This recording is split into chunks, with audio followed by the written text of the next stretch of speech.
नमस्कार, स्वागत आहे आपल्या शिवशिव कॉर्नरमध्ये। आज आपण संत्री सरबत प्रीमिक्स बनवणार आहे, ज्यामुळे आपल्याला संत्र्याचा सरबत अगदी 1 ते 2 मिनिटात कधीही करता येईल। त्यासाठी आपण पावडर तयार करून घेऊया। तर इथे मी 6 छोट्या साईजचे संत्रे घेतलेले आहेत। तुम्ही मोठ्या साईजच्या संत्र्याचा वापर केला तरीही चालेल, परंतु थोडेसे आंबट असतात आणि जे छोट्या साईजचे असतात ते जास्त गोड लागतात।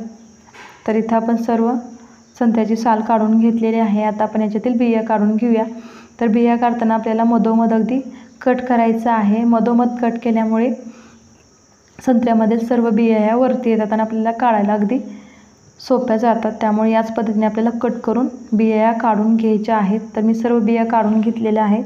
आता आपण ज्यूस तयार करून घेऊया। तर ज्यूस तयार करण्यासाठी तर मी एक चाळण घेतलेले आहे, त्याच्यामध्ये संत्र्याचे तुकडे टाकून घ्यायचे आहेत आणि पेल्याच्या साहाय्याने आपल्याला ज्यूस तयार करून घ्यायचा आहे। तर इथं या पद्धतीने पण तुम्ही काढू शकता किंवा मग मिक्सरचा वापर करून पण तुम्ही संत्र्याचा ज्यूस तयार करून घेऊ शकता। परंतु मिक्सरमध्ये ज्यूस करताना तो जास्त बारीक करायचा नाही आहे, तर फक्त आपल्याला पल्स मोडवरती 1-2-3 वेळा फक्त फिरवून घ्यायचं आहे, ज्यामुळे आपल्या सरबताला जास्त कडवटपणा येणार नाही। तर इथं आपला सर्व ज्यूस हा तयार करून झालेला आहे। आता आपण ह्याच्यामध्ये लिंबाचा रस टाकून घेऊयात। लिंबाचा रस तुम्ही तुमच्या आवडीनुसार कमी जास्त करू शकता। इथं मी जास्त गोड संत्र्याचा वापर केलेला आहे, त्यामुळे थोडं जास्त आपल्याला लिंबू वापरावं लागेल। जर तुम्ही मोठ्या संत्र्यांचा वापर करणार असेल तर ऑलरेडीच थोडे आंबट असतात, त्यामुळे जास्त लिंबाचा रस टाकण्याची गरज लागत नाही। परंतु संत्री जर गोड असेल तर थोडा जास्तच लिंबाचा वापर करा। तर इथं मी 1.5 लिंबाचा रस टाकून घेतलेला आहे। आता आपण हे मोजून घेऊया। तर इथं 1 वाटी आपला ज्यूस हा तयार झालेला आहे। आता आपण ह्याच्यामध्ये 2 वाट्या साखर टाकून घेऊया, म्हणजे जेवढा ज्यूस असेल त्याच्या डबल आपल्याला साखरही टाकून घ्यायची आहे। आणि आता आपल्याला ह्याला हलकंसं फक्त मिक्स करायचं आहे।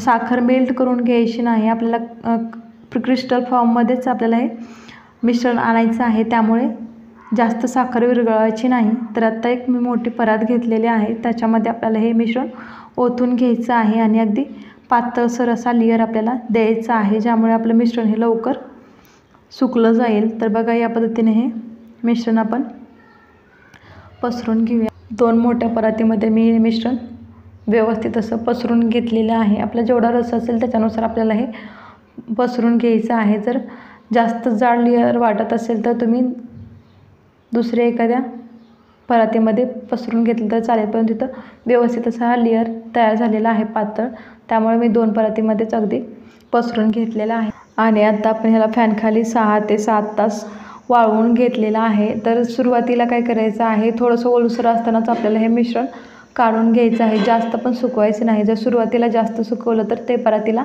चिटकून बसेल आणि व्यवस्थित असं निघणार नाही। त्यामुळे आपल्याला सुरुवातीला थोडंसं ओलसर असतानाच हे मिश्रण या पद्धतीने काढून घ्यायचं आहे आणि सर्वत्र पसरून परत आणखी सुकण्यासाठी ठेवायचं आहे। तर ही प्रोसेस आपल्याला जोपर्यंत आपलं मिश्रण हे क्रिस्टल फॉर्ममध्ये येत नाही तोपर्यंत दिवसातून 1 ते 2 वेळा करायचे आहे। तर जवळजवळ 3 ते 4 दिवस झाल्यानंतर बघा, हे मिश्रण आपलं तयार झालेलं आहे। अगदी कडकडीत असं वाळवून द्यायचं आहे आणि नंतरच आपल्याला ह्याचा पावडर तयार करून घ्यायची आहे। ओलसर असताना अजिबात पावडर तयार करून घ्यायची नाही, त्यामुळे ते जास्त दिवस टिकलं जाणार नाही। तर अगदी कडकडीत असं वाळून द्यायचं आहे। आता आपण ह्याच्यामध्ये चवीपुरतं मीठ टाकून घेऊया। आपण सुरुवातीला मीठ वगैरे काहीही टाकलेलं नाही, तर इथं पाव चमचा मीठ टाकून घेतलेला आहे। आणि आता आपण ह्याला बारीक करून अगदी फाईन पावडर तयार करून घ्यायची आहे। तर इथं आपलं हे प्रीमिक्स तयार झालेलं आहे। आता आपण ते कसं सर्व करायचं ते पाहूया। तर त्यासाठी इथं ग्लासमध्ये मी बर्फाचे तुकडे टाकून घेतलेले आहेत, त्याच्यामध्ये आपल्याला तयार केलेलं संत्री सरबत प्रीमिक्स टाकून घ्यायचं आहे। 2 चमचे टाकून घेतलेलं आहे, किंवा तुम्ही आवडीनुसार कमी जास्त करू शकता। आणि त्याच्यामध्ये आपल्याला पाणी टाकून हे मस्त असं एन्जॉय करायचं आहे। व्यवस्थित असं मिक्स करून हे आपलं सरबत तयार झालेलं, अगदी 1 मिनिटात हे सरबत तयार होतं। तर ही रेसिपी तुम्ही नक्की घरी ट्राय करा आणि जर रेसिपी तुम्हाला आवडली असेल तर लाईक करा, शेअर करा, सबस्क्राईब करा आणि त्यापुढील बेल आयकॉनला प्रेस करा। Thanks for watching.